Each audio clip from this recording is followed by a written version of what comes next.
Breaking news, গণহত্যার দায়ে স্বৈরাচার হাসিনাকে ফাঁসি দেওয়া হয়েছে। আরে ভাই, এই স্বৈরাচার হাসিনা যে অপরাধ করেছে এর শুধু একবার ফাঁসি না, 1000 বার ফাঁসি দিলেও এর প্রতিশোধ হবে না। এই স্বৈরাচার এই বাংলাদেশে আন্তর্জাতিক অপরাধ ট্রাইব্যুনাল গঠন করে কোরআনের পাকে আল্লামা সাঈদীকে অপমানিত করলেন। মতিউর রহমান নিজামী, আব্দুল কাদের মোল্লা, সালাউদ্দিন কাদের, শাখা চৌধুরী নিরপরাধ মানুষদেরকে ফাঁসির দড়িতে ঝুলিয়ে বিদায় করে দিলেন। আল্লাহর কি খেলা, আজকে ওই আদালতেই তার বিরুদ্ধে ফাঁসির রায় হচ্ছে। এই যে গত 16 বছর ধরে আলেম ওলামাদের উপরে তারা জুলুম করেছে, নির্যাতন করেছে, আয়না ঘর তৈরি করে আলেমদের জেলে বন্দি করেছে, এখন কি তারা দেশে আছে না পালাইছে? আরো জোরে বলেন, আছে না পালাইছে?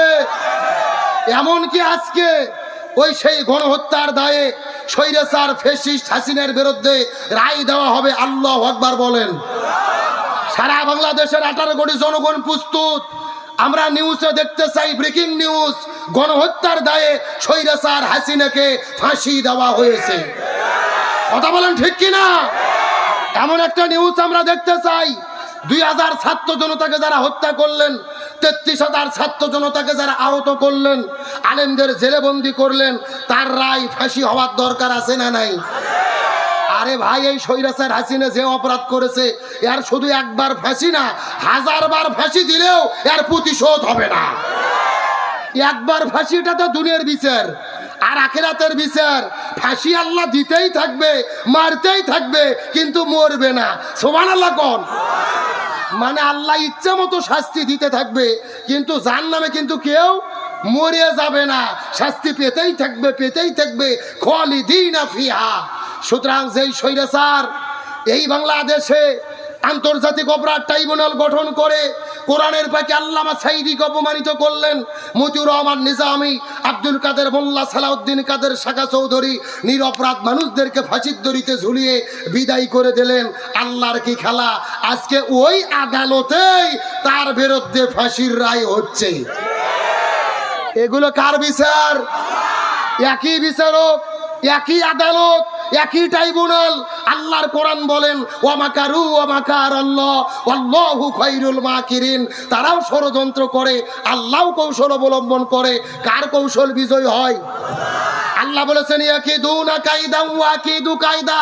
তারাও কায়দা কৌশল করে, আল্লাহরও কিছু কায়দা কৌশল, কিন্তু তারা এটাকে বানচাল করার জন্য আওয়ামী লীগ দল ডেকেছে লকডাউন। যেরকম কি ডাউন? কিন্তু গত 3 দিন হলে দেখা যাচ্ছে তাদের লকডাউনে কাউকে পাওয়া যায় না। কিছু সন্ত্রাসী ভাড়া করে টাকা দিয়ে, কিছু পাগল ছাগল যাইয়ে গাড়ি পুরাই, আর কিছু কুকুর ঘরে কোনো লোক নেই। আমি আওয়ামী লীগ দলের কর্মীদের বলতে চাই, ওই দয়া করে তোমাদের যেই নেত্রী রেখে পালিয়ে চলে গেছে, একটা বার ভোলে পর্যন্ত যায়নি, ওই ইন্ডিয়া থেকে লন্ডন, ওই দিল্লি থেকে এসি ঘরের ভেতরে বসে বসে তোমাদেরকে উস্কানি দেবে, আর সেই উস্কানিতে পাড়া দিয়ে তোমরা রাস্তাঘাটে গাড়ি পুরোবা। এমন ভুল তোমরা করো না, দেশের জনগণ সজাগ আছে, তোমাদেরকে ধরে কুত্তা পিটানি পিটাবে। বরং ওই 5 তারিখে যেই মাঠটা বাকি ছিল, এখন কাজ আদায় হবে। ভালো করে বোঝুন, যারা আওয়ামী লীগ করতো কিন্তু কোনো অন্যায় অপকর্ম করেনি, এদের সাথে আমাদের কোনো শত্রুতা নাই, এরা তওবা করে ফিরে আসুক, আপত্তি নাই। কিন্তু যারা অন্যায় করেছে এদের শাস্তি পেতেই হবে। আর ওই স্বৈরাচার হাসিনা পালিয়ে গেল রে, যেই নেত্রীর জন্য জীবন যৌবন সব শেষ করে দিল, ওই নেত্রী না বলে পালিয়ে গেল, এদের কচুর সাথে গলার দড়ি দেওয়া দরকার। আর আজকে সেই ওবায়দুল কাদের উস্কানি দিচ্ছে, আর তোমরা গাড়ি পুরাচ্ছ, লকডাউন করিচ্ছ। মনে রেখো, বিশৃঙ্খলা করার চেষ্টা করো না, পিঠের চামড়া থাকবে না। ওই স্বৈরাচার আবার মাঝে মধ্যে বলে, আমি সীমানার কাছে আছি, যে কোনো সময় চট করে ঢুকে পড়তে পারি। আমরা বলতেছি, ম্যাডাম আসেন, এটা তো আপনার বাবার দেশ, আপনি আসেন, আপনি চট করে ঢুকবেন, আর আমরা আপনাকে ফট করে আয়না ঘরে ঢুকে দেবো। এ জোরে বলেন, কি ঘর? বুবু আইসো চট করিয়া, আয়না ঘরটা তোমার জন্য রাখছি গো সাজাইয়া। রিসেপশনে বইসাই আছি জুতোর মালা লইয়া, বুবু আইসো চট করিয়া, আয়না ঘরটা তোমার জন্য রাখছি গো সাজাইয়া। আল্লাহর কোরআন বলেছে কুতিবা আলাইকুমুল কিসাস, জীবনের পরিবর্তে জীবন, হাতের পরিবর্তে হাত, পায়ের পরিবর্তে পা, চোখের পরিবর্তে চোখ। এই আয়াতের ডিজিটাল ব্যাখ্যা হলো আয়না ঘরের পরিবর্তে আয়না ঘর। আইবা তুমি আইবা গো, এইবার আইসা বুবু ক্ষমতা পাইবা না। এ যারা ঠিক বলবে না মনে করবেন ওই গ্রুপের লোক। এ জোরে বলেন ঠিক।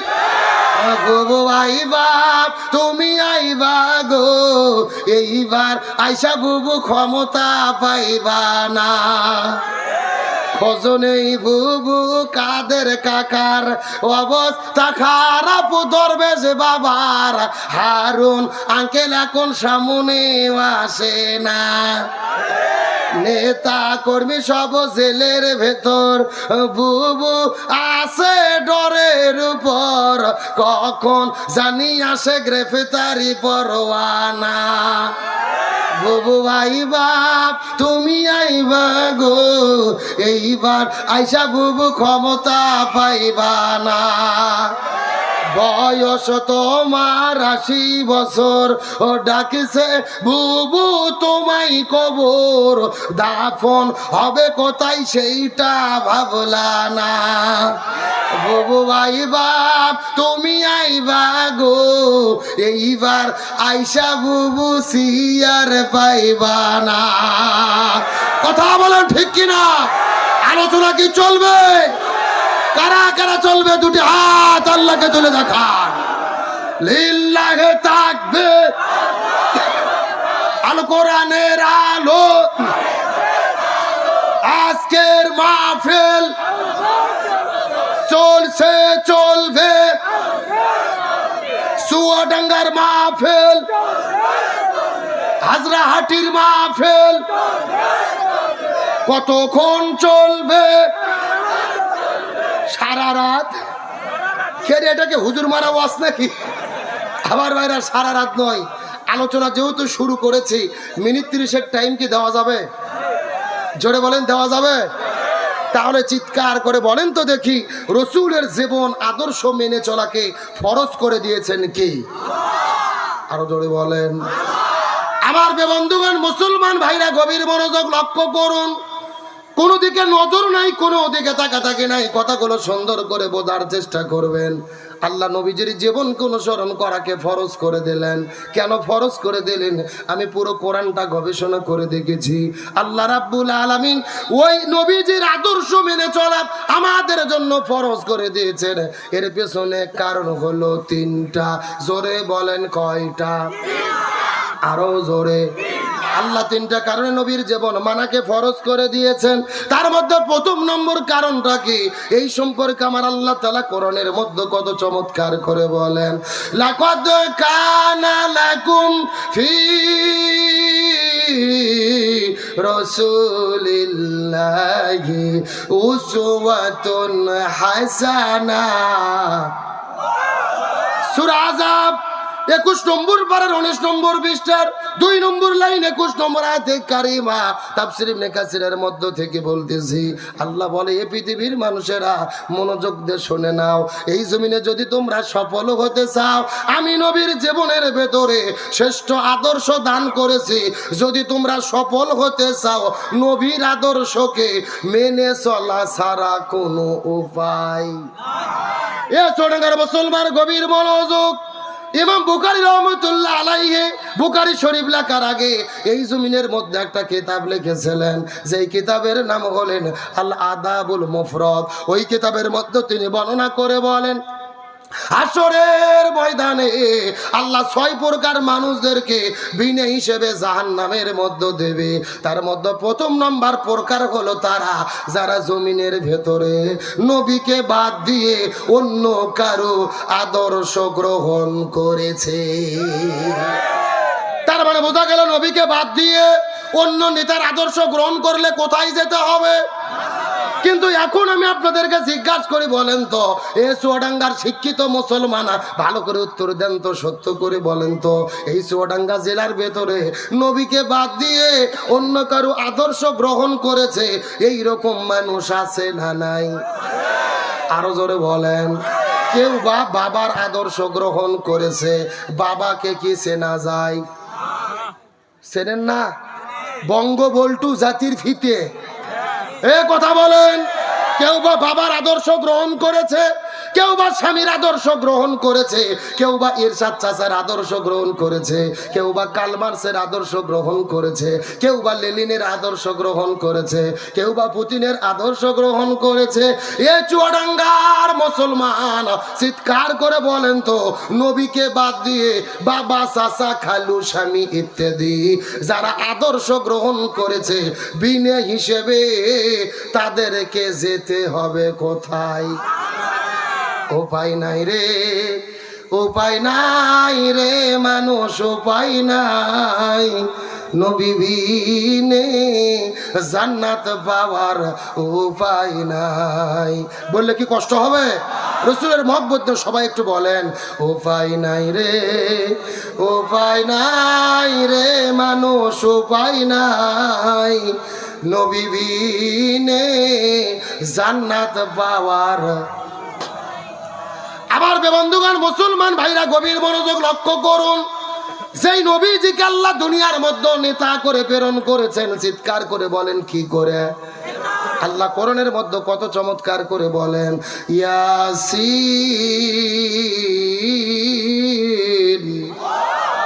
রাইসুল মুফাসসিরিন হযরত আব্দুল্লাহ ইবনে আব্বাস, আব্দুল্লাহ ইবনে মাসউদ রাদিয়াল্লাহু তাআলা আনহুমা দুইজনে মিলে একত্রিত করে এই আয়াতের কত চমৎকার ব্যাখ্যা করেছে। তারা বর্ণনা করে বলেন, এই জায়গার মধ্যে ইয়া বলেন হরফে নেদা। হরফে নেদা ওই সমস্ত হরফগুলোদের বলা হয় যে হরফ দিয়ে মানুষদেরকে ডাকা হয়, আহ্বান করা হয়। আর সিন মানে হলেন সাইয়্যিদ। সাইয়্যিদ শব্দের অর্থ হলো নেতা। আল্লাহ নবীজিকে সরাসরি নেতা বলে ডাক দিয়েছেন। এ গভীর মনোযোগ লক্ষ্য করুন। এই জায়গার মধ্যে তারা বর্ণনা করে বলেছেন, এই জায়গার মধ্যে সাইয়্যিদ অর্থ হলেন পাঁচটি। এক নম্বর হলেন সাইয়্যিদুল বাশার। এই দুনিয়ার ভেতরে আল্লাহ যত মানুষ সৃষ্টি করেছে প্রত্যেকটা মানুষের নেতা হলেন আমাদের নবী।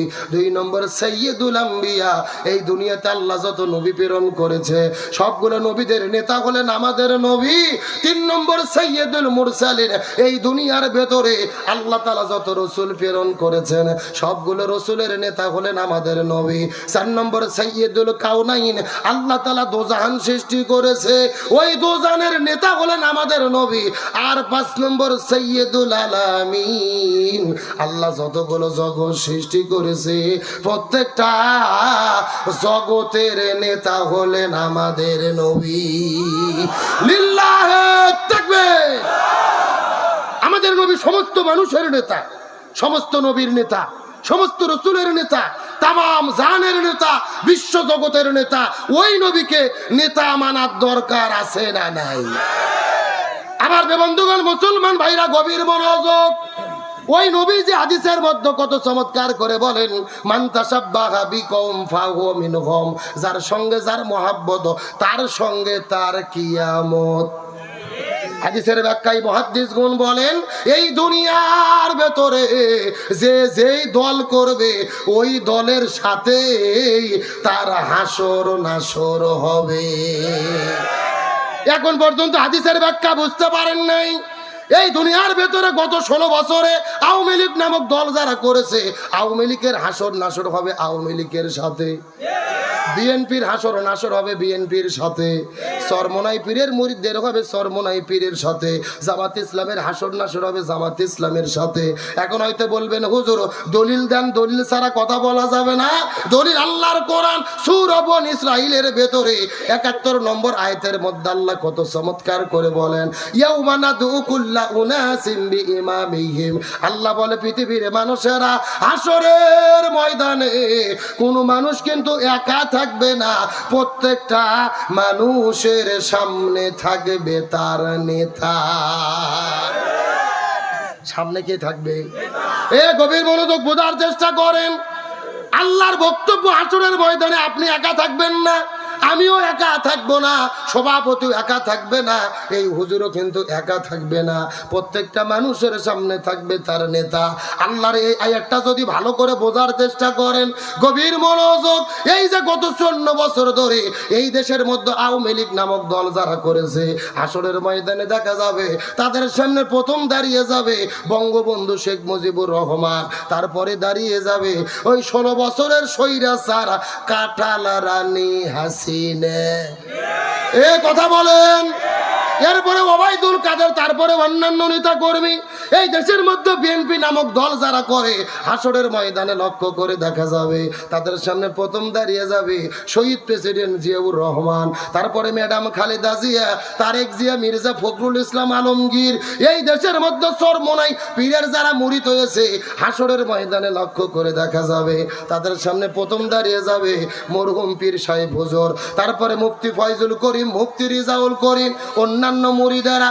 এই দেশের ভেতরে জামাত ইসলাম নামক দল যারা করে, হাসরের ময়দানে দেখা যাবে তাদের সামনে প্রথম দাঁড়িয়ে যাবে এই দলের প্রতিষ্ঠাতা আল্লামা সাইয়্যেদ আবুল আলা মওদুদী রহিমাহুল্লাহ, তারপরে মাওলানা মতিউর রহমান নিজামী, অধ্যাপক গোলাম আজম, তারপরে দাঁড়িয়ে যাবে কোরআনের পাখি শহীদ আল্লামা দিলওয়ার হোসাইন সাইদি, এরপর আমিরে জামাত ডাক্তার শফিকুর রহমান, তারপরে অন্যান্য নেতা, তারপরে কর্মীরা। আল্লাহর কোরআনের আয়াতটা বোঝার চেষ্টা করেন। এই দুনিয়ার মধ্যে যে যেই দল করবে, যে যেই নেতার পেছনে ঘুরবে, ওই নেতাকেই কিন্তু হাসরের ময়দানে তিনি সামনে পাবে। এখন আল্লাহর আয়াতটা নিজের জীবনের সঙ্গে মিল করার চেষ্টা করেন। এই দুনিয়ার ভেতরে এমন নেতার পেছনে আপনি ঘুরেছেন, যেই নেতাগুলো জনগণের চাল ডাল গম চুরি করে খায়, রাস্তা করার দায়িত্ব পাইলে রড বালি সিমেন্ট চুরি করে খায়, ব্রিজ করার দায়িত্ব পাইলে রডের বদলে বাঁশ ঢুকে দেয়, দেশের টাকা চুরি করে বিদেশের মধ্যে নিয়ে যায়, সিএনজি স্ট্যান্ড, বাস স্ট্যান্ড, টেম্পু স্ট্যান্ড দখল করে চাঁদাবাজি করে, এমন নেতার পেছনে যদি আপনি ঘুরে থাকেন, আল্লাহর কোরআন বলতেছে তাহলে আপনারা ধরা খাইয়ে বসে আছেন।